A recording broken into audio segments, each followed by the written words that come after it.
할렐루야.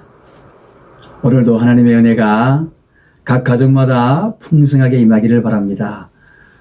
금요일이라 정말 기도하는 이 시간이 돌아오면 여러분 어떤 마음으로 기도하십니까?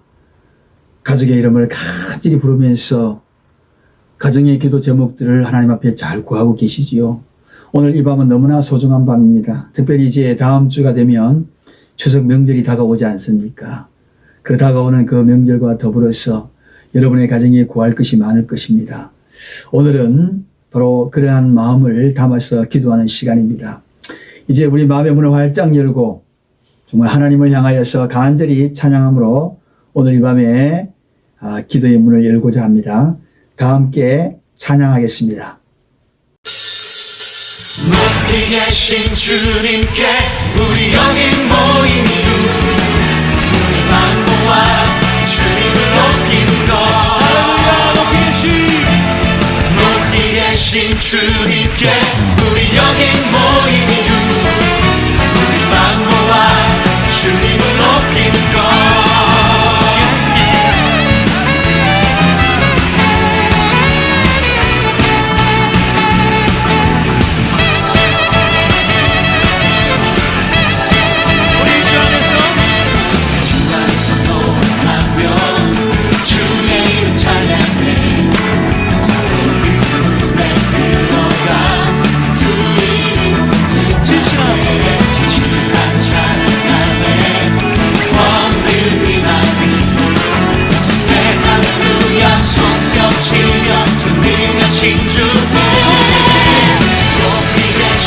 주님께 우리 여기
모인 이유 우리 만고와 주님을 높이는 것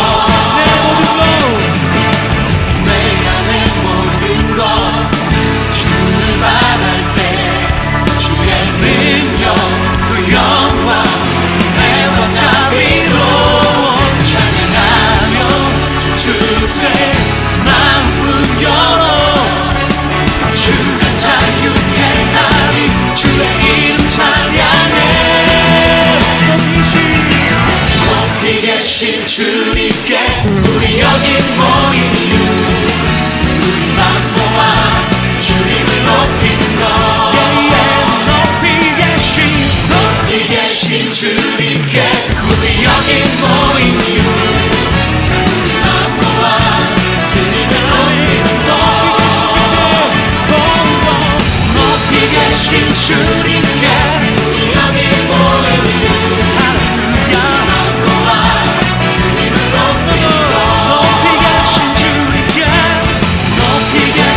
주님께 우리 여기 모인 이유 우리 만고와 주님을 높이는 것 할렐루야 높이 계신 주님께 높이 계신 주님께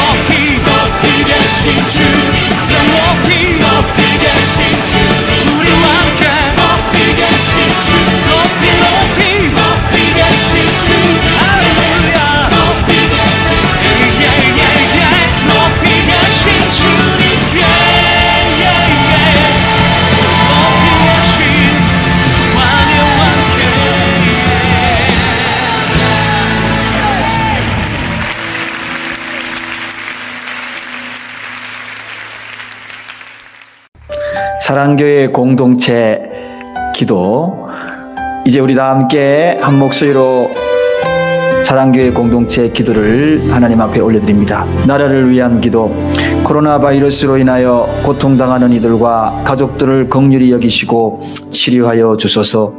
또한 이 여파로 경제적으로 고통 중에 있는 수많은 백성들을 위로하여 주시고 회복시켜 주소서. 질병 치료를 위해 수고하시는 정부, 의료진, 자원봉사자 모든 분들의 건강을 지켜주시고 지혜와 분별력을 다하여 잘 치료하고 질병의 확산을 막게 하소서. 교회를 위한 기도, 교회가 코로나 바이러스로 인하여 어려움을 당하지 않게 하소서. 예배의 소중함을 몰랐던 모습을 용서하시고 그 예배를 사모하게 하소서. 이단으로부터 교회를 지키시고 사단이 틈타지 못하게 하소서. 교회가 재정적으로 어려움을 당하지 않도록 하소서. 가정을 위한 기도, 가정에서 드리는 예배를 통해서 더욱 예배의 소중함을 알게 하소서. 홀로 예배드리는 자에게 성령께서 함께 하시고 외롭지 않게 하소서. 모든 가족들을 질병에서 보호하시고 이럴 때 더욱 사랑으로 하나 되게 하소서. 공동체 회개의 기도, 혹 전염병으로 내 백성 가운데 유행하게 할 때에 내 이름으로 일컫는 내 백성이 그 악한 길에서 떠나 스스로 겸비하고 기도하여 내 얼굴을 구하면 내가 하늘에서 듣고 그 죄를 사하고 그 땅을 고칠지라. 주여, 그동안 예배를 소홀히 여겼던 저와 우리 가정을 용서하소서. 주여, 악한 길에서 떠나 겸손하게 하나님을 구하오니 우리 죄를 사하여 주옵소서. 주여, 제가 행여 하나님의 마음을 아프게 한 일이 있다면 용서해 주소서. 예수님 이름으로 기도합니다. 아멘. 이제 오늘 이 밤에 하나님께서 주신 말씀입니다. 잠언 17장 1절 한 절을 보겠습니다. 각 가정에서도 성경책을 찾으시고, 그리고 또 미처 찾지 못하신 분들은 화면에 나오는 말씀을 저와 함께 한 목소리로 합독합니다. 잠언 17장 1절 말씀입니다. 마른 떡 한 조각만 있고도 화목하는 것이 육선이 집에 가득하고 다투는 것보다 나으니라. 예. 추석 때가 되면 여러분 제일 먼저 생각나는 게 뭔가요? 아마도 뭐 여러 단어가 떠오를 겁니다. 과일, 그리고 고향, 아니면 뭐 부모, 친지 등등. 그런데 이런 모든 외적인 그런 떠오르는 것보다도 내적으로 저는 가장 먼저 떠오르는 단어가 있다면 저는 화목을 떠올리고 싶습니다. 화목. 화목이 무엇입니까? 서로 뜻을 잘 통하고 정다운 상태, 그런 마음이죠. 그런 의미죠. 서로 뜻이 잘 맞고 뜻이 통하고 정다운 상태다. 여러분의 가정은 그렇다면 이 화목의 단어를 비추어 볼 때 화목하다 생각합니까? 저 서로 뜻이 좀 통하고 그리고 정답습니까? 가족끼리 정말 그런가요? 부부끼리 정말 뜻이 통하고 정다운 상태입니까? 부모와 자식 간은 좀 어떻습니까? 여러분, 추석에 아무리 풍성한 먹거리가 있다 할지라도 화목하지 아니하면 그 풍성함이 무슨 의미가 있겠습니까? 의미가 없죠. 그것이 오히려 더 마음을 괴롭게 하는데요. 그래서 성경은 할 수만 있으면 화목하라고 그렇게 일러주는 겁니다. 오늘 본문 17장 1절에도 뭐라고 이해합니까? 마른 떡 한 조각만 있어도, 그것도 여러 조각도 아니 한 조각만 있어도 극히 빈곤을 이야기합니다. 그런 상황이지만 화목한 집이 낫다는 거죠. 고기가 가득 집안에 가득 차 있어도 먹을 수 있는 환경이 넘쳐난다 할지라도 다투는 것보다도 한 조각 마른 떡이 있는 그 집안이 훨씬 더 행복하고 그리고 낫다는 것입니다. 여러분, 그래서 가난해도 화목한 것이 행복이요, 불안한 것이 불행입니다. 혹시 여러분 철로 위를 이렇게 걸어본 적 있습니까? 가을날 이렇게 철로 위를 걷는 거 굉장히 낭만이죠. 근데 가끔씩 이 철로를 걸으려 그러면 이 레일 위로 한 번씩 도전을 할 때가 있잖아요. 내일이 굉장히 좁잖아요. 근데 그쪽으로 걸어가다 보면 좁기 때문에 쉽사리 떨어집니다. 그러나 레일을 쉽게 걸어가는 방법이 있습니다. 그것은 함께 걸어갈 때입니다. 어떻게 해요? 한 사람은 저쪽 오른쪽에 레일, 한 사람은 왼쪽에 레일. 그래서 두 사람이 레일 올라가서 서로 손을 내미는 겁니다. 손을 잡고 그러면 균형이 잡혀요. 그러면 그 좁은 레일을 두 사람이서 이렇게 걸어갈 수 있습니다. 그래요, 여러분.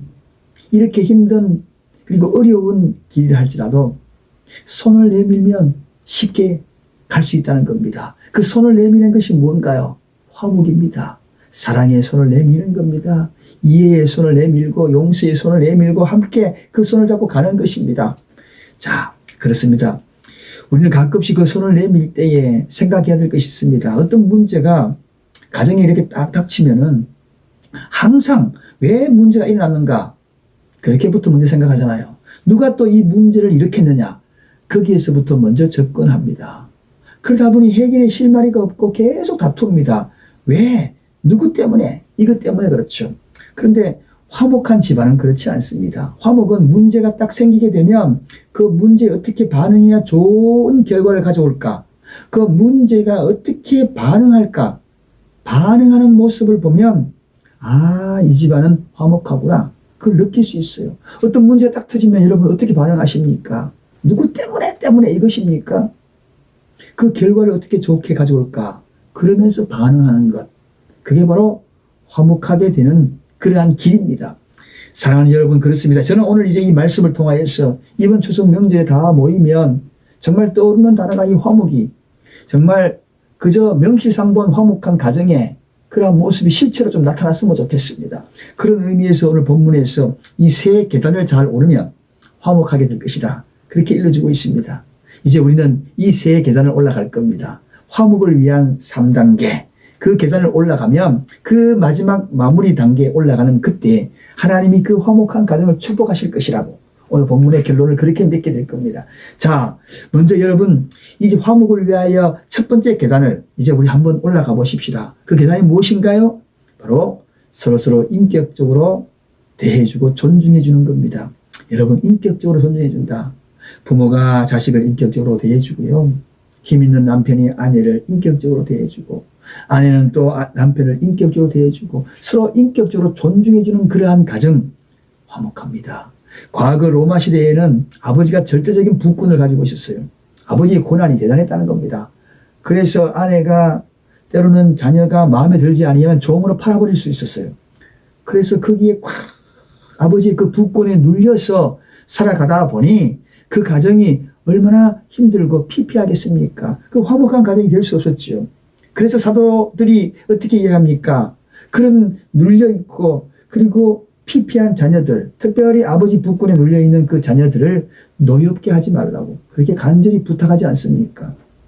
여러분, 모두가 다 인격적으로 대우를 받아야 합니다. 왜냐하면 다른 것이 아니라 다들 하나님의 형상으로 지음바 되었지 않습니까? 하나님의 목적과 사명을 따라서 이 땅에 태어났거든요. 그래서 인격적으로 대우받아야 될 그러한 존재들입니다. 근데 여러분께 한번 질문해 보겠습니다. 여러분은 지금 여러분의 남편에게 정말 인격적으로 대우받고 있다고 생각합니까? 만약에 예스라고 이야기한다면 여러분의 가정은 정말 화목할 거예요. 자녀들에게 질문합니다. 여러분은 부모들로부터 정말 인격적으로 대우받고 있다고 생각합니까?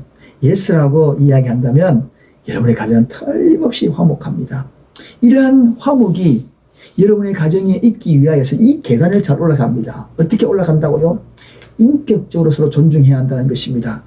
여러분, 그렇습니다. 그렇게 되기 위하여서 우리가 서로가 존중해 줄 그 가정은 어떤 환경 속에서도 인격적으로 대우해 줄 때의 화목의 첫 번째 계단을 오를 수가 있는 겁니다. 이렇게 인격적으로 대해주는 첫 번째 계단을 올라가게 되면 두 번째 계단이 기다리고 있습니다. 자, 이제 화목으로 가는 그 길을, 그 계단을 이제 올라가게 될 두 번째 계단입니다. 잘 따라 하십시다. 이해의 계단을 올라야 합니다. 이해. 여러분, 인격적으로 존중해 줄 수 있는 그 가정은요, 틀림없이 이해를 잘 할 수 있는 환경과 배경을 마련한 겁니다. 여러분, 이해가 무엇입니까? 누군가 이야기를 하더라고요. 그 사람을 더 많이 알아가기 위하여서 노력하여서 주어진 그 결과, 그게 이해입니다. 그 사람을 대해서 더 많이 알기 위한 노력을 했다. 그냥 이해해라. 그거 어렵습니다. 그 사람을 알기 노력을 해야 이해할 수 있는 것입니다. 그냥 내 주어진 환경에서 이해하라는 것은 그 너무 가혹한 것입니다. 오히려 상처를 주는 거죠. 형이니까 나를 이해해라.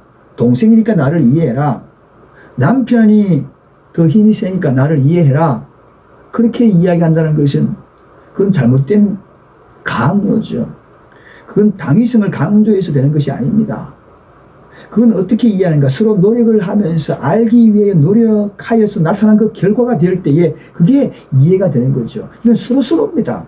여러분, 이해 바로 이런 것입니다. 남의 속사정을 잘 헤아려 너그러이 받아들인다. 그것이 사전적인 의미거든요. 남의 사정을 잘 헤아려서 너그러이 받아들이는 마음. 그렇습니다, 여러분. 그렇게 되기 위하여서 노력을 해야 되는 것이죠. 그냥 이해할 수 없는 것입니다. 그 사람을 알기 위하여 더 많은 노력이 필요하다는 것입니다. 사랑하는 여러분, 우리는 다 다른 것이 너무 많아요. 성도 다르고 기질도 다르고 환경, 배경, 성장해 가는 과정, 이 모든 것 다릅니다. 그리고 우리가 상황을 경험할 때에도 상당히 다른 것을 경험함으로써 그 환경에 적용해 나가는 것이 너무나 많거든요. 부부도 그렇고 대부분 그렇습니다. 그래서 우리가 이러한 상황에서 상대방을 알아가기 위하여 노력한다는 것이 얼마나 중요한지 모릅니다. 노력하지 아니하면 이해할 수가 없거든요. 그래서 상대방을 기질이 무엇인지 특징이 무엇인지 그 사람을 알아가고 그럴 때 노력을 할 때에 아 그렇구나 하고 이해하고자 하는 그 사람 입장에서 되어지는 그 마음을 너그러이 가져야 되겠다는 그 생각을 가지게 된다는 것입니다. 그래서 서로 존중하게 되는 것이고요. 만약 이런 것이 일어나지 않으면 서로 굉장히 스트레스가 될 겁니다. 그래서 서로가 나도 오를 수 있지만 너도 오를 수 있다. 이 관계가 형성이 되는 거죠. 그래서 상대방을 인정해 줄 수 있는 것입니다. 자기만 옳다고 주장하지 않지요. 이해는 그것이 아니거든요. 상대를 알아가기 위하여 노력하는 겁니다. 그럴 때에 그 결과물이 이해가 되는 것입니다. 자, 이러한 것이 있어줘야만 이제 두 번째 화목의 계단을 올라가는 것입니다. 이제 여러분 두 번째 계단 오르셨나요? 이제 세 번째 계단 한번 올라보십시다. 세 번째 계단은 배려의 계단입니다. 배려. 이해의 계단을 오른 자는 세 번째 배려의 계단도 올라갈 수 있습니다. 여러분 인격적으로 그리고 이해하지 못하는 자가 배려할 수 있을까요? 절대로 그렇지 않습니다. 요즘 가정마다 사회마다 이 배려심이 메말라가고 있습니다. 얼마나 배려심이 메말라고 있는지 몰라요. 여러분 가끔 가다가 요즘 이 스쿠터가 이제 전동 스쿠터가 공공관청에서 운행하는 그런 스쿠터가 길거리에서 많이 이렇게 타고 다니는 것을 보게 됩니다.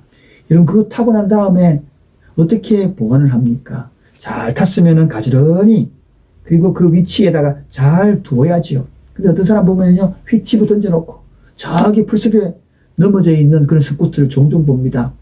참 배려심이 없구나 그런 생각이 들어가죠. 나만 잘 타면 되는 것 아니죠. 또 우리가 가령 엘리베이터를 타다가 어떤 일이 벌어집니까? 나 엘리베이터 문이 싹 닫히는데 저 멀리 누군가 온다. 그러면 어떻게 합니까? 배려심 있는 사람은 다시 엘리베이터 문을 오픈을 열어서 어서 오십시오. 같이 타고 가요. 이게 배려심이거든요. 너무나 사소한 거예요. 작은 것으로부터 배려가 출발되는 것입니다. 이럴 때에 참 삭막함이 없어지거든요. 사회가 이럴 때에 아주 밝게 빛나는 겁니다. 생동감이 있고 활력을 띠게 되는 거죠. 가정도 마찬가지입니다. 가정도 참 배려심이 중요합니다. 가정에서 배려심이 없는 그런 부부 생활, 그 가정은 보나 안 보나 불행한 가정이요.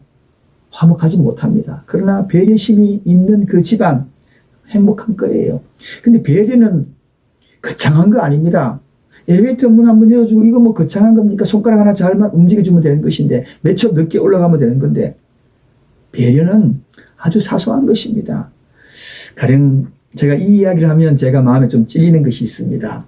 제가 이제 새벽마다 새벽 기도를 갔다 오면 한 6시 20분, 30분쯤에 식사를 합니다. 매일 아침에 그렇게 앉아 있거든요.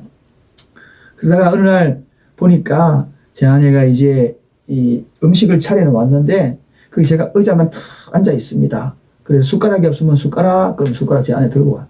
젓가락, 그럼 젓가락 들고 와. 물 하면 물 들고 오고. 그러면 제 아내가 얼마나 힘들겠습니까? 뜨거운 된장찌개 이렇게 들고 오는데 그 들고 오는 그 과정, 여러분 자칫하면 위험하잖아요. 그렇게 보면 좀 제가 들른 가가지고 들어주면 좋은데 그러지를 못했다는 거죠. 요즘은 달라졌어요. 제가 달라졌어요. 어떻게 하는지 아십니까? 요즘은 숟가락은 제가 다 챙겨요. 뜨거운 된장 제가 들고 가면 되지. 아니, 저녁에 그냥 반찬 몇 가지만 해놔. 아침에 내가 찾아 먹을게.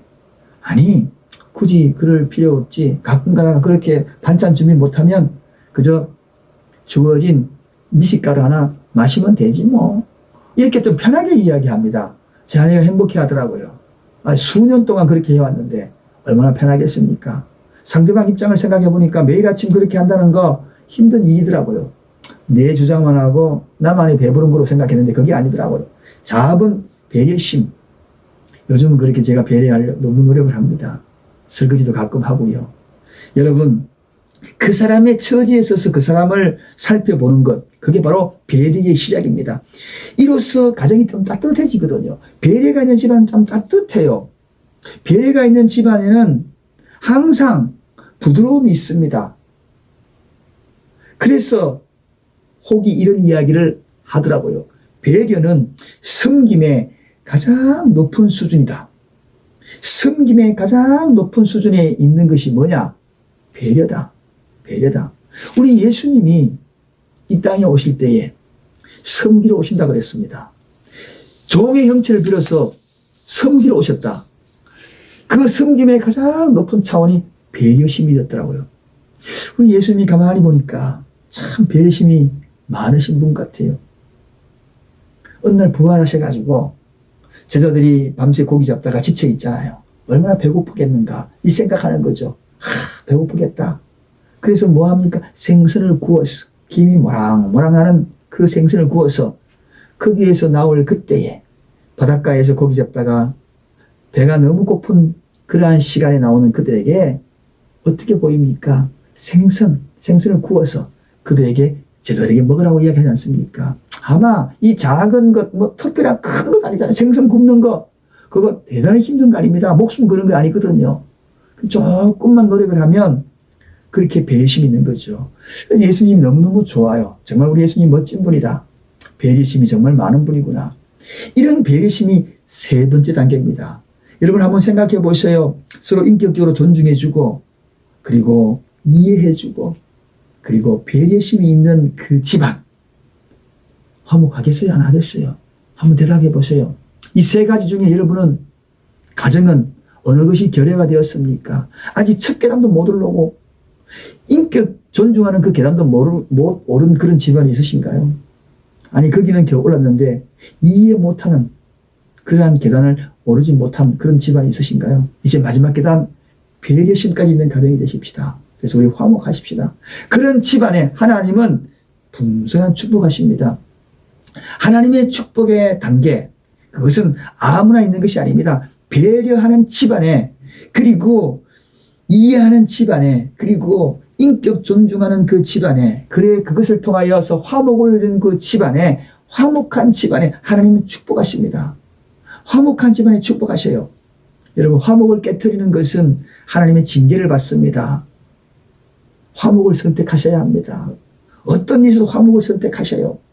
여러분, 우리가 잘 알고 있는 대로 모세의 누이인 미리암이 모세가 구스 여인을 아내로 취하자 말자 비방하잖아요. 비판하잖아요. 사실 모세가 구스 아내를 취하는 것은 잘못된 행위입니다. 그럼에도 불구하고 성경은 어떻게 기록을 하고 있습니까? 미리암에 대해서 하나님이 징계를 하여서 문둥병에 걸리게 만들려 합니다. 그러나 모세는 징계받지 않았어요. 이 이야기는 무슨 이야기입니까? 당사자의 잘못보다도 그것을 비방하는 사람이 훨씬 더 큰 비중 있게 죄성을 다루었다는 겁니다. 사랑하는 여러분, 왜 그랬나요? 화목을 깨트리는 일이기 때문에 그렇습니다. 미리암은 가정의 화목을 깨트렸다는 겁니다. 그래서 징계를 받고 문둥병에 걸린 거예요. 여러분, 화목을 깨뜨려서 안 됩니다. 우리는 어찌하든지 간에 화목해야 합니다. 사랑하는 여러분, 화목을 깨뜨리는 비방과 비방을 멈춰야 합니다. 교회도 화목을 깨뜨리는 비방과 비판을 멈춰야 합니다. 그래야 하나님이 축복하십니다. 그래야 문둥병에 걸리지 않습니다. 영혼의 문둥병, 환경의 문둥병에 걸리지 않습니다. 우리는 화목을 위하여서 최선을 다해야 합니다. 가정이 화목해야 합니다. 화목해야 합니다. 이 화목해야 행복한 것 아니겠습니까? 그러기 위해서는 세 계단을 오르자고 이야기했습니다. 서로 인격적으로 존중해 주십시다. 존중하는 집안은 말투도 행동도 다릅니다. 존중하는데요. 그리고 이해하는 겁니다.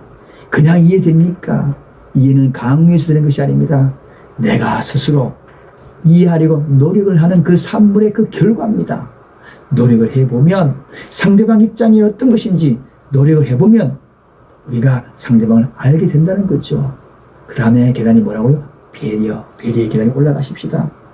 섬김의 가장 위대한 언어가 배려입니다. 차원 높은 것이 배려입니다.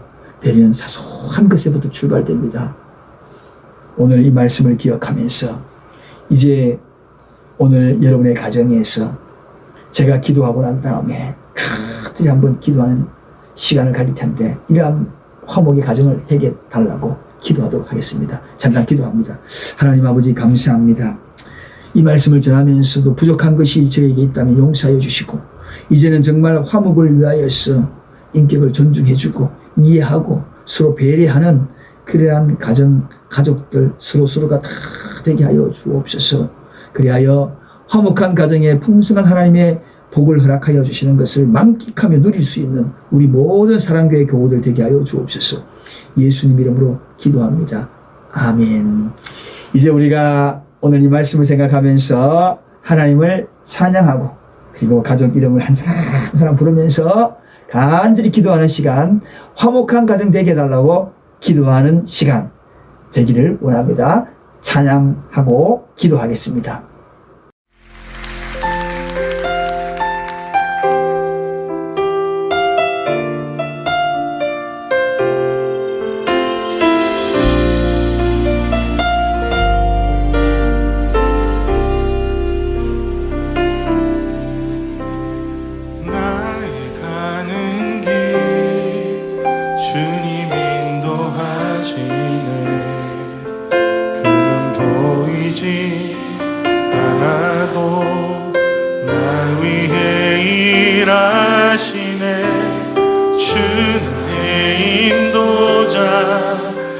함께 하시네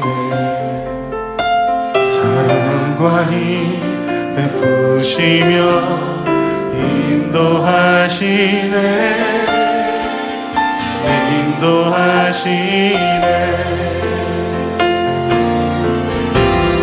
나의 가는 길 주님 인도하시네 그는 보이지 않아도 날 위해 일하시네 주 나의 인도자 항상 함께 하시네 사랑과 힘 베푸시며 인도하시네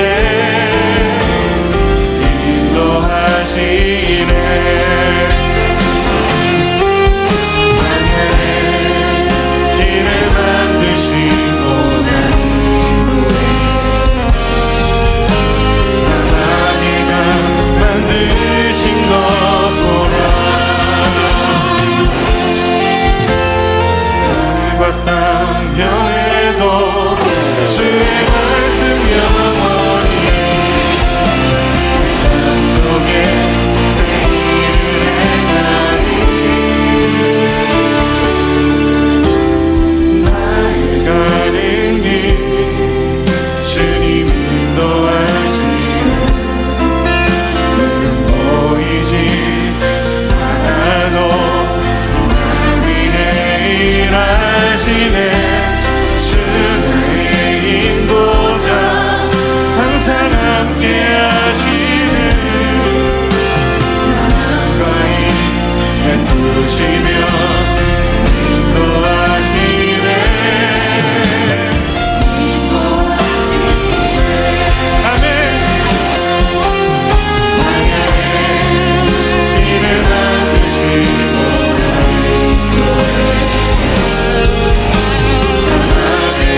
거기를 가게 하시는 나의 주님 하나님, 그렇습니다. 내 삶 속에 보이실 주님의 일하심 기대합니다. 내 삶을 향한 주님의 신실하심을 의지합니다. 내 삶을 붙드시고 인도하시는 주여, 내 하나의 삶을 주님 앞에 맡겨드립니다. 인도하여 주시옵소서. 나의 삶을 붙들어 주시옵소서.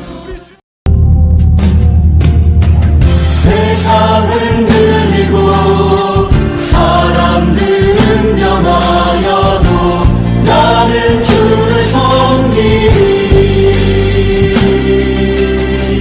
주님의 사랑은 영원히 변하지 않네. 나는 주를 신뢰해. 오직 믿음으로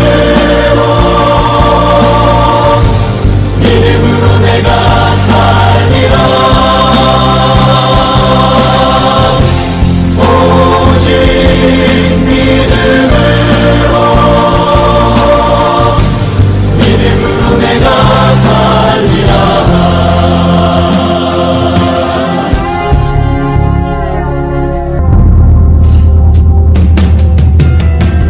믿음 흔들리고 사람들 주를 떠나도 나는 주를 섬기리. 주님의 나라는 영원히 쇠하지 않네. 나는 주를 신뢰해. 오직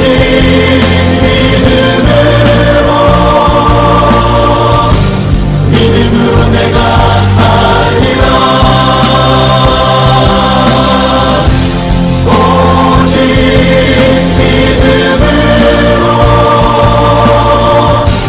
믿음으로 내가 살리라. 세상은 들리고 사람들은 변하여도 나는 주를 섬기리. 주님의 사랑은 영원히 변하지